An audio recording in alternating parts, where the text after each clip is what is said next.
Go. Hello everybody in England, my name is Lenny O'Brien and I've been doing some filming of Tony talking about his memories of Bill. And I hope everybody in England is doing alright, especially the ones who knows him, and I'm really sad that he died. And Tony is, and my dad. So that's been now. Well done, That's it. Burton, yeah. Yep. There was no running water. There was no electricity. She had a big kettle that she wanted to make a drink of.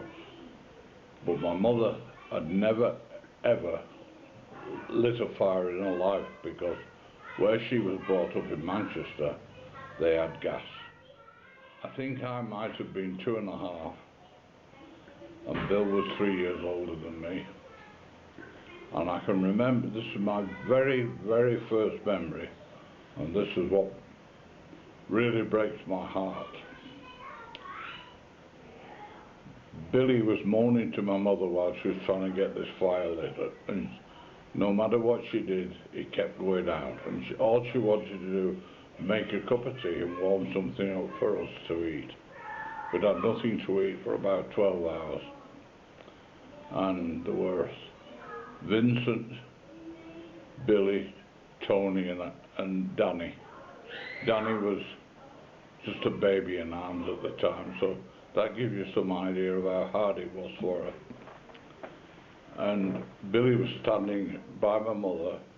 She was kneeling against his fireplace and saying, he must have been saying to her, "Where's my dad, Mum?"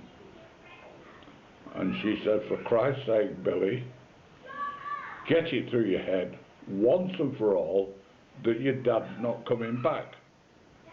You've got to accept that." Or words to that effect. Oh, bloody hell.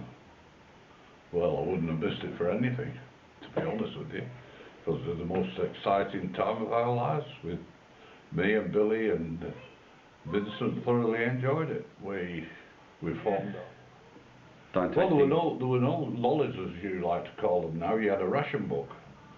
And because my mother had a lot of ration books, and the lady down the road, Mrs. Bruff, who had a lot of money, my mother used to sell her the ration books. Right. So we did without lollies, and she bought substantial food with the money, Mars bars and stuff like that. And but it was all, everything was rationed. Yeah. And don't forget, we used to have to go to school for 2 years, for at least 2 years, with and carry a gas mask and what we called iron rations. Yeah. What you had, you had a like a tin, and you had chocolate and biscuits that were unperishables, and they had to be sealed round, so that if you were actually trapped in the air raid shelter, you got enough to keep you going for 2 or 3 days. And that, and also a bottle. We had to carry a bottle of water, which was glass, I'll have you know. It wasn't plastic in those days.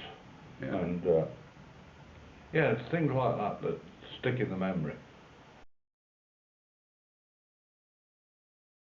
We formed our own Nazi party in Mella, and we executed other children for the slightest reason. We used to actually have what we call then a slaughter board that we used to kill them on. And we had this sort of red paint that represented blood. Am I going on too much about that? No, go as much as you want. Yeah, and Vincent was the Führer, and he said if you did something wrong, he used to say, "Off mit your swastika," and that you used to lose your swastika if you did something wrong. That's the kind of thing we did. Yeah. quite specifically, because where we caught the bus in the morning, Billy and Vincent weren't there this day. There was just me and Danny and a few other kids waiting for the school bus to come, and there was a telephone kiosk there where we used to get, to pass time, we used to see how many kids we could get in a telephone kiosk, and at this day we'd got 10, and Danny was being passed up to be number 11.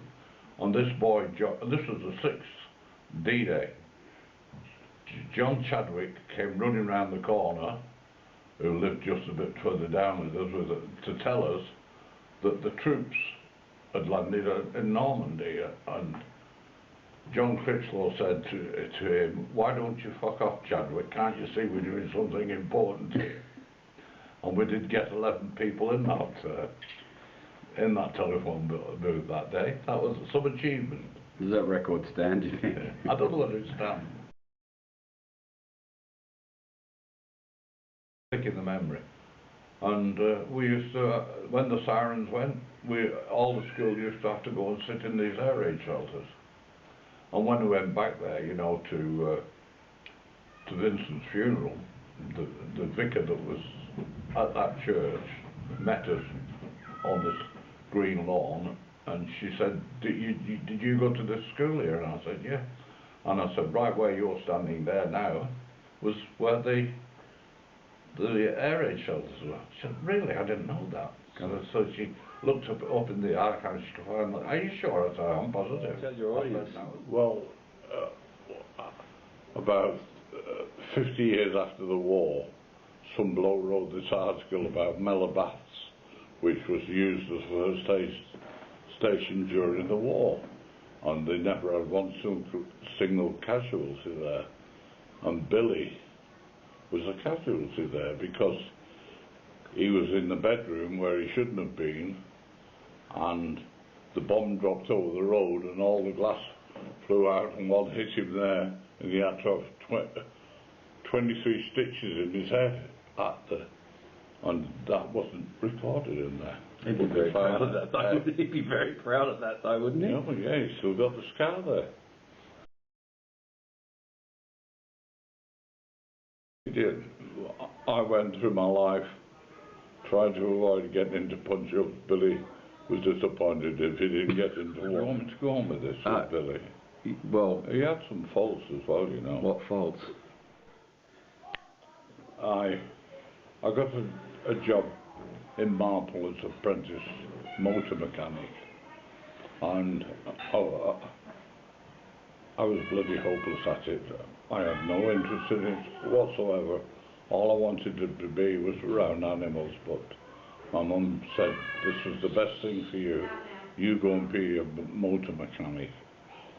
So I went and I worked with a couple of people who were very nice, but one whose name was Roy Braddock, who was absolutely obnoxious. He did everything in his mortal power to make me uncomfortable. He did the strangest things, and one day one of the people who I was working with, I remember his name well, was Bill Nuttall, who I got on famously with. He was a lovely bloke. He just got discharged out of the airport. Air Force have to be in aero mechanic for all through the war, and he looked after me like a baby, and he took me under his wing and he did everything for me. Well, one day we did this test on a Jowett Javelin. There was a car you never hear of anymore, but we had this car, and when we did this job on it, we took it for a trial run, and it broke down, and I had to go back and get this bloke who hated me, Royal Braddock, to bring him down. And he looked at it, and there was like greasy oil over everything that should have been cleaned off. It wasn't my fault, it was Bill's fault. And to Bill's horror, he never stuck up for me. He let this bloke wipe this oil all over me, round my testicles and everything. Got me on the floor and did it when I was only 14. And I went home and I didn't dare say a word to my mother because she would have said, "You're not going back there again." But my brother Bill, he came home from he was working on the railway, he was 17. And he said, "What's the matter with you, Tony?" And I told him. And he said to me, "You stay where you are tomorrow night, and I'm coming up there to deal with this bloke." This bloke I'm talking about was in his 40s. And Billy said, "Don't you move from there, I'm going to deal with this man." And he walked into this garage and he said, "Which is this man?" I said, "That's him there, Billy, but take it easy on him." And he walked up to this man and he said to him, "If you ever touch my brother again, I will fucking kill you."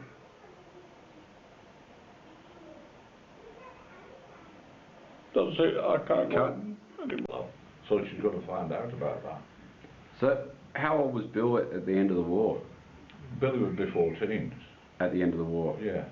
30. Vincent was just coming up for, he could have just done the last 2 months of the war, and that's, but he because of his hearing, it let him down. He desperately wanted to go into the army and fight the Germans, but he was turned down on medical reasons.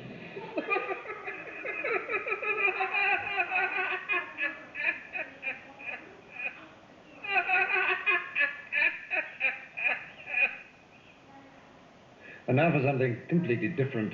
Me and Vincent, I was the author of this song. He was at a place called Portmadoc in North Wales. And I used to sing this song that used to go something like this, and it used to infuriate him. And he was an able seaman at the time. And we used to go, "You've heard of Able Seaman O'Brien? He thinks he's rather cool, but he's only got a tiny whiny tool. It's all right for keels and little girlish peels, but not for poor girls." He used to go absolutely bloody. He used to go insane with this bloody song. He tried to kill me on several occasions, and Vin used to love to sing this song to him. Oh, God. Oh, I haven't thought of that for ages. Bloody song, crack on. Oh, how could I have thought of that now? Can you sing it again? Because I think I missed it. Able Seaman O'Brien, he thinks he's rather cool, but he's only got a teeny weeny tool. It's all right for keels, a little girl is peels. But not for poor man and girl.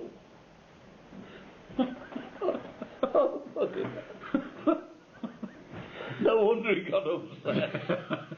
And he said to me on the phone about 3 weeks ago, "I can only just laugh at that now."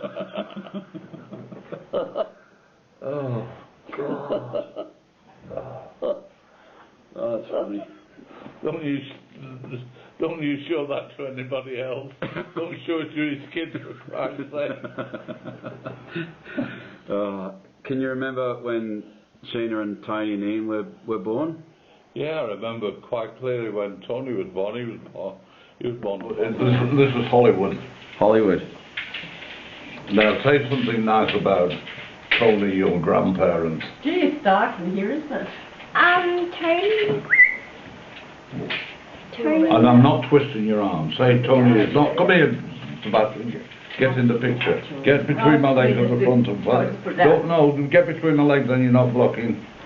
Not blocking the movie star. Now, I want you all to say something really, really nice about Tony.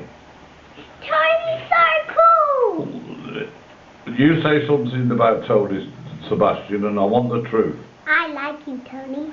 Oh, nice, thank you. What about you, Becky? Can you think of something? Other than the fact that I'm an expert on Sebastian, go and stand next to Lenny. grey Fergies. I love you too, Tony. I love you, Tony. I love you, Tony. And you people in England, if you can find a little grey Fergie in good condition, send it over, because Becky, that's the only thing he wants in life, a grey Fergie. What do you want to do? Oh, bloody hell. Well, I wouldn't have missed it for anything, to be honest with you.